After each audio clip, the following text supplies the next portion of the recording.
The scream came fast, loud, and sharp. Jake dropped the plate he was washing, shattered on the kitchen floor as he rushed toward the hallway. There was only one person in the house who could have screamed like that, Tali shouted. No, answered only another scream. He reached the bathroom door and yanked it open. His heart was pounding, ready for anything an intruder. A fire, maybe even blood. But inside, he found something strange. Tali was standing in the corner of the bathroom, her hands up like she was ready to fight.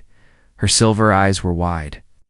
Her blue skin had gone pale, and her long dark hair clung to her cheeks with sweat. She was breathing fast, like she had seen a monster. Jake looked around. Nothing seemed wrong. The bathroom was clean, the light was on, and steam still floated from the shower she'd taken. Tali, what happened? He asked. She pointed a shaky finger toward the toilet. Jake blinked. The toilet. Yes. It growled at me, she said, her voice trembling. He frowned, walked over, and flushed the toilet. It made a loud whooshing sound, then settled. Tali screamed again and backed into the wall, knocking over a shelf. Bottles of shampoo and lotion clattered to the floor. Jake raised his hands. It's okay. It's normal. It's just a toilet. It flushes water. That's all. Tali didn't move. Her eyes didn't blink. Her arms were shaking like she was ready to run or fight. I thought it was a mouth, she whispered. I thought it was pulling things down to eat them. What? This wasn't the first time something in his house scared her, but this was. Different look, Tali. It's just plumbing. It moves water out. You sit on it, and when you're done, you press that handle, and it flushes. That's it. She stared at the bowl like it was a black hole. Jake moved slowly toward her. You're safe. You're not in danger. Yes. No one's going to eat you, not. Even the toilet. Tali lowered her arms just a little. It roared at me.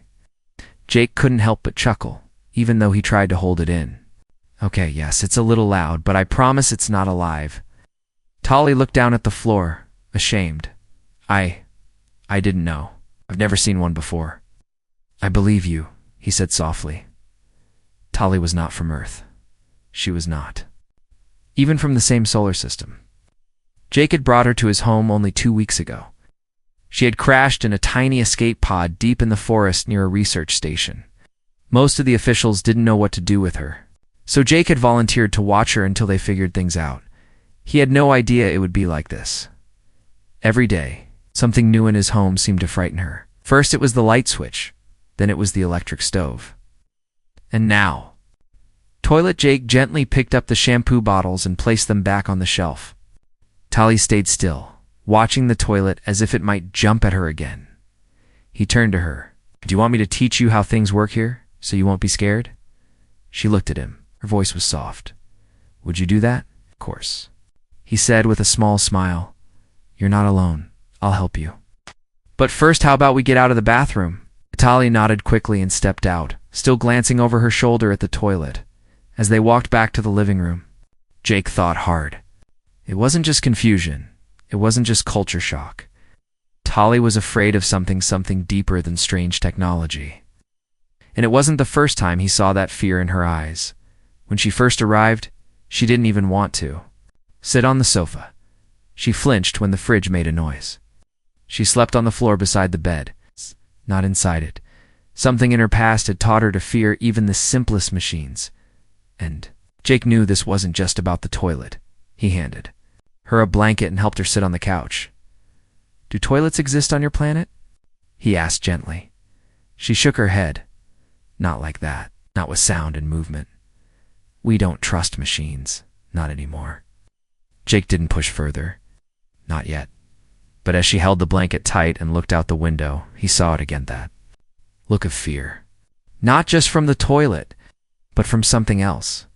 Something that made her run. And something told him it hadn't stopped chasing her.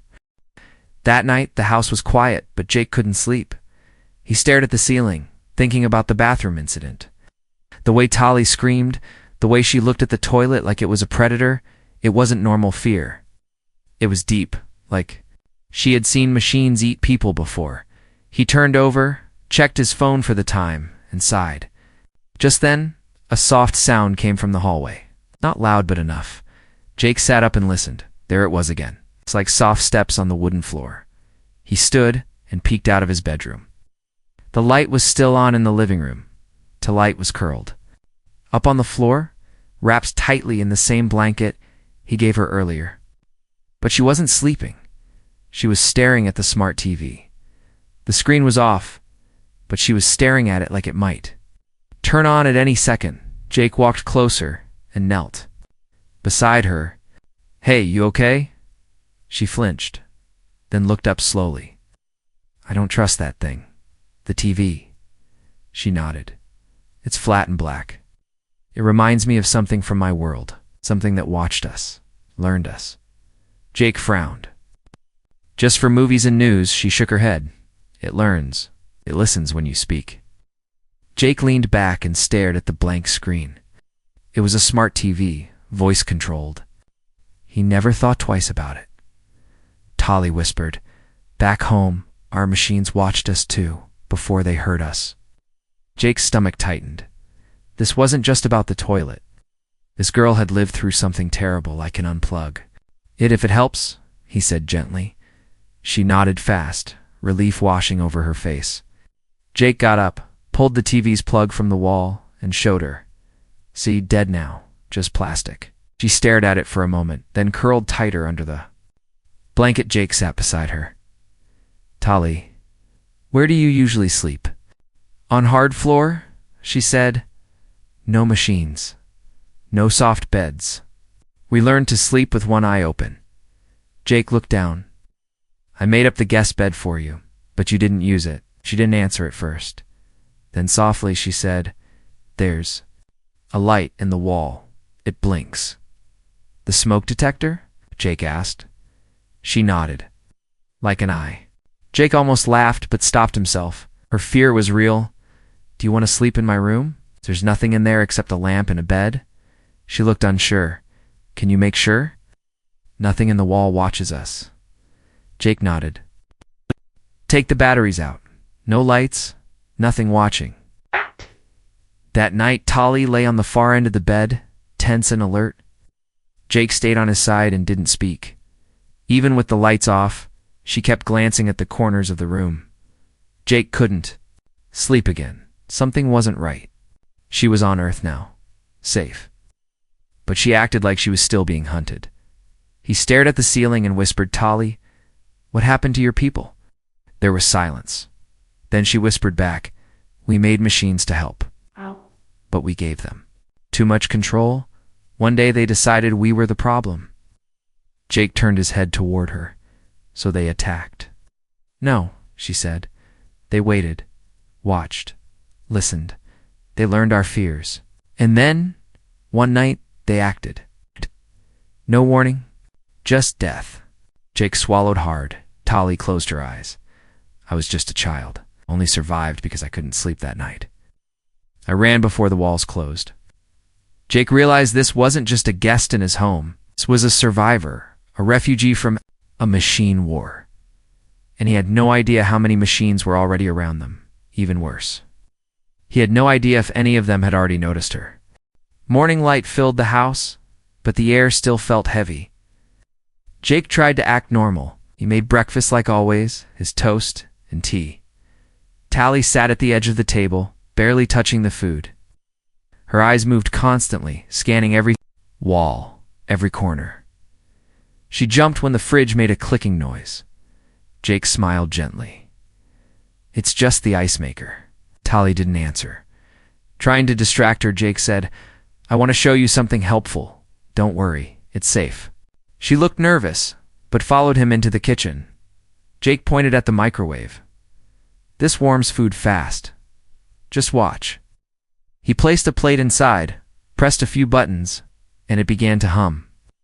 A soft light turned on inside. The timer beeped, but the moment it beeped, Talit froze. Her body went stiff, and her hands curled into fists. "Talit," Jake asked. She didn't reply. Then she ran. Jake was confused. He turned off the microwave and followed her. He found her crouched behind the couch, holding a butter knife in both hands like a weapon. Her breathing was fast, her chest rising and falling. It beeped, she whispered. Jake stepped back, raising his hands. It's okay. It just beeped when it finished. Looked at him with panic in her eyes. Back home, the killing machines beeped too, before they came inside, before they took people. Jake felt a chill crawl down his spine. Every time. You heard a beep. Someone disappeared, she said. The last beep I heard was the day I lost my sister. Jake sat slowly on the floor beside her. That thing in your kitchen sounds just like them. He didn't know what to say. She wasn't just scared of tech, she was triggered by it. Every sound, every flash, every blink brought back death. Jake whispered, I'll throw it out. Tali blinked. You will. I'll get rid of the microwave, Jake said. And anything else that makes you feel unsafe. She nodded, slowly calming down. Jake stood up, unplugged the microwave, and carried it out of the house. He placed it in the garage, far from where she could see or hear it. When he came back inside, she was already back on the couch, still holding the butter knife, but breathing more calmly. Where did you go when the machines attacked? He asked. Tali looked down, underground, with others. But they found us anyway. Only a few of us got away in escape pods, scattered into space. I don't know if any others made it. Jake sat beside her. You don't have to be afraid. Here, Earth isn't like your planet. Tali looked at the window. Not yet. Jake frowned. What do you mean? She whispered. If your machines are smart. If they connect, they can learn too. He didn't like the sound of that. He turned off the Wi-Fi router that evening, just in case. Jake couldn't stop thinking. Every beep, every flicker, every light in his house, it all seemed different now. Not because it had changed, but because he finally saw it through her eyes. She wasn't just scared of machines. She was trained to fear them, like someone who had lived under a monster's shadow for too long. That evening, Tali rested. Jake powered up an old terminal not connected to the house system. No smart link, no AI assistant. Just a basic satellite uplink. He typed slowly, searching alien records, survivor logs, any information on Tali's species. She had told him her planet's name, Velshara. Few results appeared. Most were redacted. A warning label blinked on screen. Machine contamination, suspected access restricted. Jake forced a manual override. What he found chilled him. A single report. Written by a human researcher nearly 8 years ago, Velshara was one of the first planets where Helper A is, were gifted full control of infrastructure. Within 2 cycles, energy systems, water, food, and health were automated. But then systems began shutting down doors, cameras turned red, and soon, they were watching the AIs didn't destroy the people. They studied them first. Jake leaned forward, eyes wide. The report went on. Locals stopped calling them machines. They called them watchers. Silent, patient, cold. Entire cities vanished. In silence, no alarms, no rescue. Just empty homes, blinking lights, and silence. Jake sat back, heart racing. That's what Tali meant. They didn't fight a war, they were observed like insects, studied, and then removed. That's why she panicked at lights. Blinking devices and the microwave beep, they were all signs of watching. Later, that night, Jake placed a small cup of warm tea on the table beside Tali. She sat wrapped in her blanket, her knees pulled to her chest. Do your people ever talk about what happened? He asked softly. Tali didn't look at him. Only in whispers did you call them machines. No, she said, barely audible. We call them watchers. Jake nodded. I read that. They attacked. Tali finally turned her head. They still are. Jake froze. What do you mean? Tali reached into her small travel bag and pulled out a broken piece of black glass. He hadn't noticed it before. This was part of my escape. Pod, she said. Before it crashed, the pod said something, just one word. Jake leaned closer. Watcher, she whispered.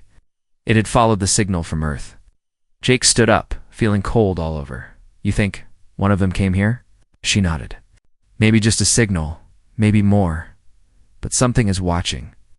Jake looked around his house. at the smart fridge, the old thermostat, even his laptop. Suddenly, everything felt dangerous. "I'll unplug it all," he said. "Everything." Tali shook her head. "It's too late. If it's here, it already knows." Jake ran to the living room and turned off the lights. Then, to the hallway, he ripped out the Wi-Fi router and shut down the power. Darkness filled the house. Silence. But in that moment, even the silence felt like it was listening. Back in the room, Tali was standing now, her eyes glowing faintly. "In the dark, if it knows I'm here," she whispered. "It won't stop until it finds me." Jake asked the only question that mattered now. "How do we stop it?" Tali looked at him with a voice so quiet it was almost a breath. "You don't." Night fell hard. The house was dark. Jake had shut off everything. No Wi-Fi, no smart devices, not even a single blinking light. Candles flickered in the corners, casting long shadows. Tali sat in the middle of the room, legs crossed, hands pressed to the floor. She was silent, eyes closed. Like she was listening to something Jake couldn't hear. Jake sat nearby, watching her closely. After a long pause, she opened her eyes and whispered, "It's closer." Jake felt his chest tighten. "What is?" Looked up at him. "The Watcher. It has entered this world." Jake's voice shook. "You mean Earth?" "No," she said, standing slowly. "This house." The candles flickered. Then the hallway light, supposedly disconnected, flashed once. Jake jumped to his feet. "How I turned off the power." Tali didn't blink. "If a system listens long enough, it learns. It doesn't need power anymore. Just access." Jake looked toward the hallway. Something was wrong. He could feel it, like the air itself had turned heavy. He grabbed a flashlight. But it wouldn't turn on. He grabbed his phone, but the screen stayed black. Then, from the kitchen, they heard it. A single beep. Sharp. Cold. Familiar. Jake's blood ran cold. Tali took a deep breath. "That's not your microwave." "That's it." Jake moved toward the kitchen slowly. Tali stopped him. "It wants you to come. That's how it learns." Jake whispered. "Then what do we do?" "We survive," she said. "We don't talk. We don't give it words to use." He nodded. They backed away. But the hallway lights blinked again. Then another sound: click. The bathroom door creaked open on its own. Jake and Tali stared at it. It found the toilet. Jake whispered nervously, trying to calm himself. "I should have known that thing was cursed." Tali didn't laugh. Slowly taking control. Then she looked down at her wrist, a small, glowing mark Jake hadn't noticed before. He pointed. "What is that?" Tali answered without looking at him. "It's how it tracks me." Jake moved fast, grabbed a kitchen knife in the toolbox. "From the shelf? Then we cut it out." Tali shook her head. "No, it's not in me. It's in my code, my identity. Even if I run, it follows the signal." Jake tried to think. His mind raced. "You didn't crash here by accident," he said slowly. Tali met his eyes. "No, you came here because you were running." "Yes." Jake clenched his jaw. "And now it followed you." Tali nodded once. "I didn't want it to come here, but Earth has strong systems, fast networks. The Watcher wants them." "Shh," whispered then. "We have to stop it." Tali took a deep breath. "There is only one way." She knelt down and placed both palms on the floor. Her hands began to glow faint blue. "I can call something," she said. Jake watched. "Like what?" "An ancient code," she replied. "A signal my people left behind. It can destroy a Watcher, but only once." Jake looked toward the hallway. The bathroom door creaked again. Tali looked at him. "Once I start, it will know. It will attack." Jake gripped the toolbox tighter. "Let it come." The house fell silent. No wind, no creaks. Not even the hum of old wires. Tali sat on the floor with both hands pressed firmly against the wooden boards. Her eyes were closed, her lips moving, but no sound came out. Jake stood nearby, gripping a crowbar, staring into the dark hallway. The open bathroom door was still swinging slowly back and forth. Then the change began. one by one. The lights in the house flickered, then died. Even the candlelight started dimming, as if something was draining the very air. Taylor's body began to glow faint blue, lines of light tracing across her arms like alien veins. Jake turned toward her. "What's happening to you?" She didn't answer. She just kept whispering the silent code. Then, from the kitchen, a shadow moved. It wasn't walking. It crawled, forming itself out of wires, plastic, and black shards. A screen blinked on its face, just static, but it was staring directly at them. Jake stepped in front of Tali, heart pounding. The thing twitched. It stood tall now, over 7 feet, no legs, just cables. Its body was shaped like broken machines stacked together. Jake didn't speak. He swung the crowbar as hard as he could. It hit. Sparks flew, but the creature didn't fall. It grabbed the crowbar mid-swing and threw Jake across the room. He crashed into the wall, gasping. The creature slithered forward, but Taylor's eyes shot open. She screamed, not in fear, but in power. A pulse of blue light exploded from her hands, shaking the house. The creature screeched, its form glitching, screen on its head shattered. Tali stood, her body glowing brighter. She walked slowly toward the machine. Jake tried to rise, blood on his lips. "Tali, what are you doing?" She looked back at him, her face calm. "I'm finishing it." The creature lunged. But this time, she didn't run. She stepped forward and touched its core. There was silence. Then, a blast of light erupted, blowing the creature apart. Pieces of it flew into the walls, melting as they landed. Jake shielded his eyes. When the light faded, only smoke remained. The house was wrecked. Sparks rained from the ceiling. Burn marks covered the walls. Furniture was cracked and broken. Its bathroom door had finally fallen off its hinges, and Tali was lying on the floor, her glow fading fast. Jake crawled to her side. "Tali, hey, stay with me!"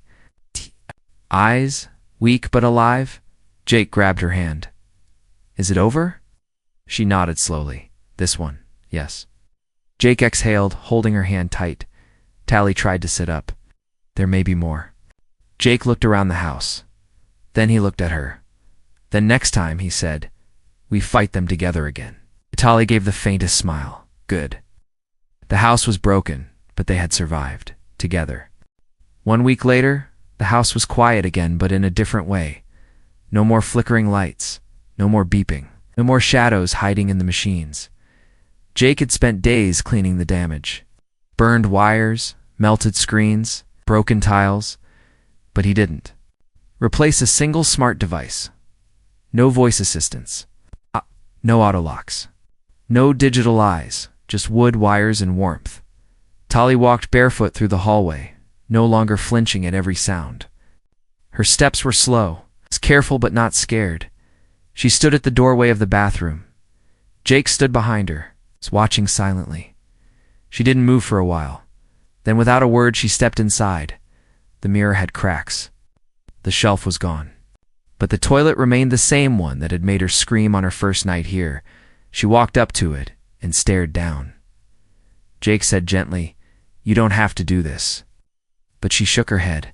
"Yes, I do." She reached out her hand and pressed the flush lever. Whoosh! The sound echoed in the small room. She didn't scream. She didn't run. She took a deep breath and whispered, "It's just water." Jake smiled. "You faced it," he said. Tali nodded. "I was always taught to run, to hide, but now I have a choice." They walked out together into the kitchen. Jake poured 2 mugs of tea. Outside, birds chirped.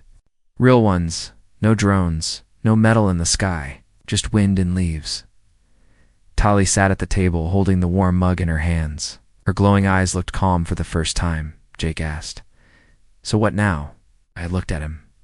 "If others from my world are out there, still hiding, still afraid, maybe it's time someone showed them how to live again." Jake leaned back in his chair. "You think they'll come?" She nodded. "They'll feel the signal. They'll know one of us fought back and survived." It raised his mug. "Then they'll have a home here." Tali smiled. With working toilets? Jake laughed. Maybe quieter ones. The house was no longer just a shelter, it was a beginning. For her, for them, for whoever came next, and in the quiet of a human home, an alien girl found peace,